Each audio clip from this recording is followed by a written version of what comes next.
Друзья, привет! Я продолжаю гайд по моду Draconic Evolution на версии 1.12.2. В этой серии поговорим про драконьевый реактор, который способен генерить огромное количество РФ-энергии в тик. Чтобы собрать такой драконьевый реактор, нам, во-первых, потребуется ядро драконьего реактора, которое делается путем слияния из осколка хаоса. Нам потребуется 4 стабилизатора реактора.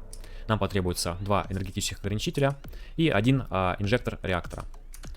Значит, рекомендую собирать драконьевый реактор где-то в одном чанке. Вот, давайте где-нибудь здесь место выберем. Где-нибудь здесь примерно начнем его собирать. По высоте где-нибудь 7 блоков ставим. Вот, 3, 4, 5, 6, 7. Сверху устанавливаем такое вот ядро драконьего реактора. И дальше 1, 2, 3, 4. 1, 2, 3, 4. 1, 2, 3, 4. 1, 2, 3, 4. Так, следующим этапом ставим стабилизаторы реактора. Устанавливать их нужно таким образом, чтобы оранжевая сторона смотрела на нас. Значит, 1, 2, 3 и 4. Так, далее убираем лишние конструкции.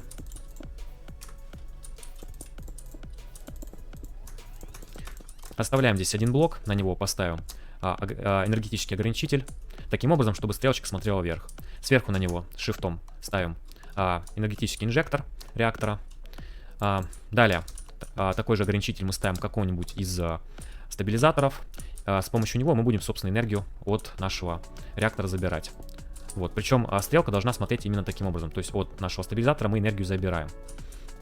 Так, следующий этап мы берем вот такие вот энергетические кристаллы входа-выхода, для того, чтобы нашу систему связать с энергетическим хранилищем. Так, давайте, значит, первый здесь ставим на выходе энергии. Далее соединяем его с входом нашего хранилища. От выхода нашего хранилища будем кристалл соединять с нашим инжектором. Вот сюда поставим. Теперь с помощью связывателя кристаллов, значит, соединяем Shift правый клик. Правый клик. Здесь также Shift правый клик. И правый клик. Так, теперь настраиваем режим этих кристаллов. Значит, логика следующая. Наш реактор будет производить энергию. Мы с помощью, значит, вот этого ограничителя будем энергию забирать. Здесь выставляем, соответственно, слабый сигнал редстоуна на 500 тысяч. Сохранить. Далее, значит, с помощью кристалла мы будем забирать. Здесь режим стоит отдавать, все правильно. Сюда у нас энергия приходит в этот кристалл. Здесь нужно режим переключить на принимать. Shift правый клик. Все, энергия нам в энергохранилище будет поступать. Далее часть энергии мы должны забирать для того, чтобы делать щит для нашего драконьего реактора. Значит, здесь у нас режим отдавать. Мы от нашего хранилища забираем энергию и передаем ее сюда к нашему инжектору, который будет создавать щит. Здесь, соответственно, переключаем в режим принимать, Shift правый клик. Далее заходим в наш энергетический ограничитель. Здесь устанавливаем тоже на слабый сигнал, ну, примерно там 260 тысяч, наверное. Сохранить. Вот, это, соответственно, у нас будет для регулирования щитов. В процессе мы будем эти значения менять. Так, заходим в интерфейс нашего реактора правым кликом. Здесь видим, соответственно, слоты для топлива. Кладем сюда пробужденные блоки, 8 штук. И нажимаем кнопку «Заряжен».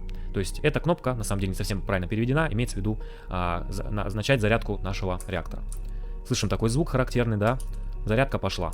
Такая вот визуализация интересная. Значит, нам необходимо запитать наш драконьевый реактор 500 миллионами РФ энергии. Вот, у нас в энергохранилище как раз энергии должно хватать для этого. Так, ждем, когда у нас реактор запитается.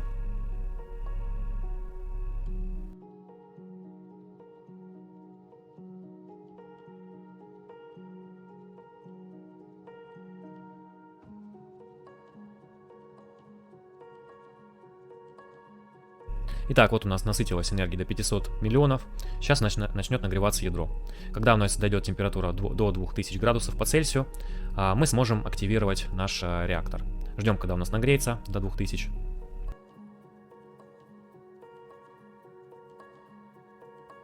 Итак, у нас ядро нагрелось до 2000 градусов по Цельсию. У нас появилась кнопка «Включить», да, то есть мы можем активировать наш реактор. Давайте нажимаем, и пошел процесс. Значит, обратите внимание, значит, температура нашего ядра никогда не должна превышать порядка 8000 градусов по Цельсию. В противном случае уже будет необратимый процесс взрыва. Также мы должны следить за щитами, за сдерживающим полем. Желательно не ниже там 30% примерно держать. Вот у нас тут шкала есть. Да, значит, щиты мы будем поддерживать с помощью вот этого нашего ограничителя. Здесь регулировать. Чем больше, тем больше щит. Чем меньше, тем, соответственно, меньше. соответственно, нагрев нашего ядра мы можем контролировать с помощью вот этого значения. Чем больше, соответственно, у нас энергии вырабатывается, тем более нагрето ядро. С течением времени у нас ядро будет прогреваться реактора. И через какое-то время, когда у нас конверсия топлива начнет повышаться, то есть отработка топлива, уже на одном и том же значении температуры у нас производиться энергии будет намного больше. То есть дойдет до какого-то значения и дальше начнет охлаждаться постепенно. И мы будем с течением времени здесь вот энергию добавлять. И таким образом мы в течение 2 примерно суток, допустим, реального времени можем разогнать наш реактор до 1 000 000 РФ энергии в тик. Вот, если что, там у меня похожее видео есть по драконьему реактору на 1.7.10. Итак, давайте подождем, когда у нас прогреется достаточно ядро. Можно чуть его разогнать. Давайте здесь 600 выставлю, чтобы чуть быстрее нагревалось. Ну, я обычно где-то прогреваю до 6-6,5 тысяч, потом начинаю охлаждать до того момента, пока он не начнет, соответственно, падать вниз. Потом, когда он охлаждается уже до какой-то температуры, скажем, там, не знаю, 6 тысяч, 5 тысяч, можно будет снова увеличивать у нас выход энергии. Не забываем, конечно, за счетами следить. Вот, ну сейчас достаточно хороший уровень. Вот, если что-то, можно будет подбавлять.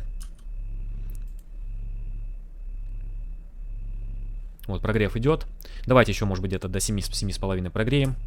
И потом будем потихоньку охлаждать. Давайте еще чуть-чуть быстрее сделаю. Вот. Я думаю, сейчас уже можно будет постепенно уменьшать. Будем следить. Главное добиться того момента, когда у нас будет уже максимум. То есть начнет охлаждение происходить. Давайте еще чуть поменьше сделаем. 9550, например. Так, смотрим. Уже начало у нас... Так, 7600. Давайте еще сбавлять. Где-нибудь на 500 поставлю. Так, смотрим. Итак, видите, что у нас начало происходить охлаждение.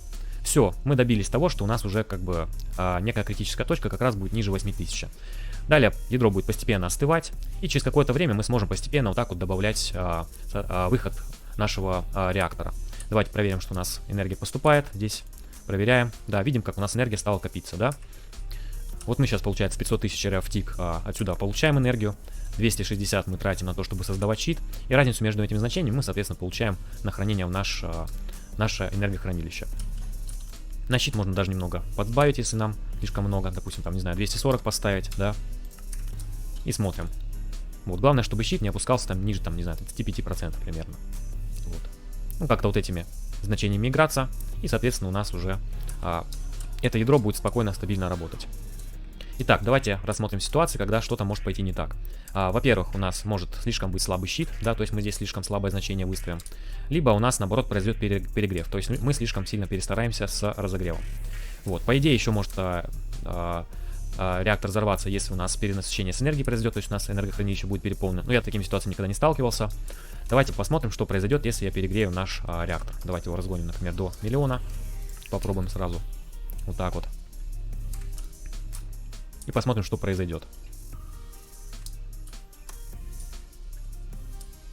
Так, вот он начал разогреваться, видите, щит. И вот такой у нас пошел взрыв. Сейчас у нас какая-то детонация была. Сейчас, кажется, что-то произойдет еще. То есть это, наверное, не все.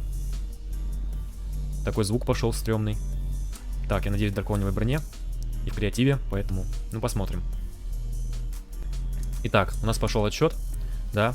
Здесь у нас такое появилось сообщение, что щиты еще вроде как действуют, но уже стабилизировать не могут. И надеюсь, что вы бежите. Вот, пошел отсчет. Давайте дождемся, что произойдет, когда у нас отсчет закончится.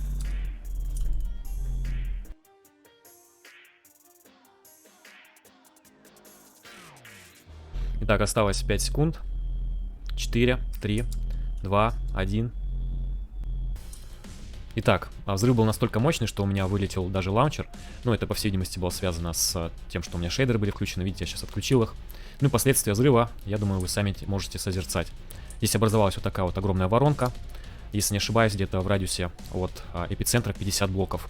Плюс в огромном просто радиусе у нас еще снесло верхний слой. Вот так вот. Посмотрите просто, какие последствия. Вот, просто сумасшедшая какая-то область. Все разнесло здесь, весь верхний слой здесь снесло. И там такая вот дырка образовалась. Эпичная. Ну и, пожалуй, на этом все. Если вам понравилось, ставьте лайк, подписывайтесь на канал, жмите на колокольчик, чтобы новые не пропускать. В комментариях пишите свои замечания. Жду вас в следующих сериях. Пока.